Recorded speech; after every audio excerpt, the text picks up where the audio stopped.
Hai rakan-rakan. Hari ini saya ada satu tajuk yang menarik ya. So, baru-baru ini saya yakin lah rakan-rakan ramai yang nampak banyak reviewer review Toyota Cross Toyota Yaris Cross ni. Ya, saya dah pandu uji dua kali ya. Dua kali dan akhirnya saya memutuskan, bukan saya, bini saya yang memutuskan dia nak beli kereta ni. Ya, hybrid Cross Yaris warna perak silver. Saya suruh dia beli yang putih, dia tak nak beli putih tu kena tambah RM400, dia tak nak. Okay, so mengapa dia beri kereta ni walaupun saya belum uji pandu kereta ni. Dia dah memang jatuh cinta lah dekat kereta ni. Tak tahu macam mana nak cakap. Okay, so minggu ni, hari Selasa, saya ambil cuti lah dengan bini. Okay, pergi shopping sikit. Okay, dia cakap, mari kita pergi ke Toyota Cawan Puchong lah, kali kedua. Nak betul-betul test drive kali ni, nak cuba buat keputusan. Sebab dia nak kereta Jepun.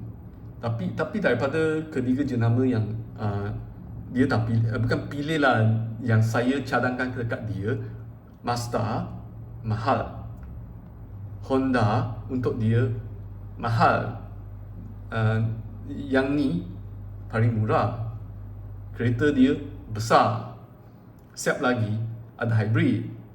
So itulah sebab dia pilih kereta ni. Okay, pada awalnya bila saya pergi ke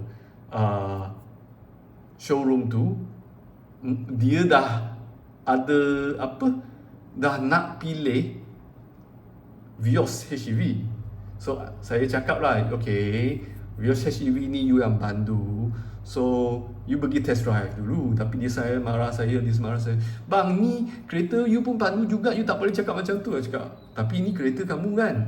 Tak apa, kalau you nak pandangan saya akan beri pandangan yang jujur kan, apa pandangan saya. So kalau saya bagi pandangan, you kena dengar kan. So okay, kita pergi test drive. So saya cakap saya nak duduk dekat belakang, sebab hari tu saya dah test drive kereta tu.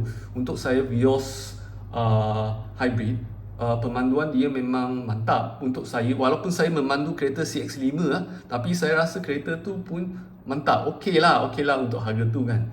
So saya duduk dekat belakang. Saya baru perasan satu benda kan. Tempat duduk dekat belakang dia, walaupun nak cakap luas, tapi sebab tinggi saya 173, kepala saya dah kena bahagian atas kereta tu. So bila saya duduk dengan condong sikit, saya langsung rasa tak selesa, serius. Kali kedua bila I test drive, I baru perasan benda ni. Dan kedua-dua anak saya dah setinggi saya, 173 ke 174. So kalau saya nak bawa family saya masa weekend tu gunakan kereta Vios hybrid, tak sesuai. Kedua-dua anak saya mesti suruh saya, ayah pakailah CX-5 saja, jangan pakai kereta emak, jangan pakai kereta bini saya. Sebab mengapa saya nak pakai bini saya? Contohnya sekarang weekend saya keluar, kebanyakan masa saya pakai Elmira saja. Mengapa? Sebab Elmira jimat petrol, memang jimat gila berbanding dengan CX-5 saya. CX-5 ni mungkin kena lah bagi buat sikit pencucian carbon kan, carbon deposit remover, kena buat lah pencucian carbon tu, barulah dia elok sikit, apa yang saya dengar lah. So saya nak beli sebuah kereta yang jimat petrol dan keluasan dekat dalaman dia cukup. So semasa saya test drive kereta ni kali kedua untuk non-hybrid lah, so saya nak buat pengakuan lah, saya dah tempah kereta ni tanpa pandu uji yang versi hybrid lah. Saya tak pandu uji, tapi bini saya dah buat keputusan dia nak kereta ni. Mengapa? Sebab masa pandu uji tu sebenarnya kali kedua, saya rasa dia punya suspension tak teruk sangat. Dia okey, sebenarnya dia okey, sebab cara pemanduan dia pun lembut lah, dia lembut, dia perempuan lah, dia lembut, dia tak gasak macam saya gasak. belok sini belok sana nak cornering. Tak, dia memandu saja dengan steady. So bila saya duduk dekat belakang, saya rasa okey je kan. Jangan banding dengan CX-5, dengan banding dengan CX-30 atau banding dengan Mazda 3 atau Honda HR-V, jangan. So kereta ni okey, tapi saya yakin dengan versi hybrid dia lagi okey. Sebab saya dah test drive yang mana yang Toyota Corolla Cross, saya dah test drive. Hybrid, non-hybrid dengan GR. So GR tu memang keras sikit, tapi GR pun dah selesa.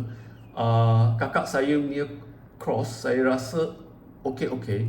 Cross hybrid tu saya rasa lagi okey, sebab dia lagi berat sikit. Kereta tu steady sikit. So untuk saya, daripada pengalaman saya dengan Toyota Corolla Cross tu, saya yakin yang hybrid versi tu lebih stabil sikit, lebih elok sikit. Itulah sebab bini saya cakap okey, belilah saja. So saya harap saya dapat kereta ni mungkin kena tunggu sampai bulan September. Selepas bini saya dapat kereta tu, saya dapat berkongsi dengan rakan-rakan secara terperinci feature yang ada dekat kereta ni, pemanduan dia, penjimatan petrol dia macam mana, sikit tips-tips.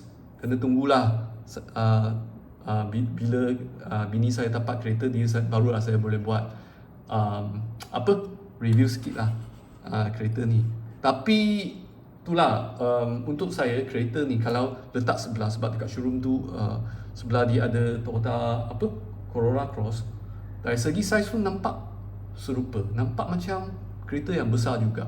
Itu yang buatkan bini saya suka kan. Vios tu I nampak macam kecil sikit. I cakap dengan bini, dengan kereta dah dekat 100,000, takkan you nak beli kereta yang kecil ni kan. Belilah kereta ni, top up sikit, you dapat kereta yang nampak lebih gagah, lebih besar, lebih macam garang sikit lah. Bukan garang lah, tapi nampak lebih besar sikit, confidence sikit lah kan. Pemanduan dia pun macam kereta SUV.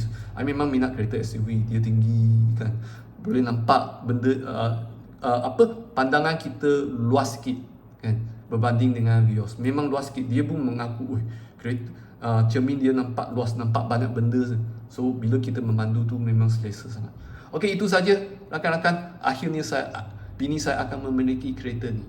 Tapi tunggulah bulan September, bila saya dapat kereta ni, saya dapat buat review dengan lebih terperinci. Mungkin pengalaman memiliki kereta ni dengan ikhlas lah. Pandangan saya yang ikhlas lah. Okey, itu saja. Bye rakan-rakan.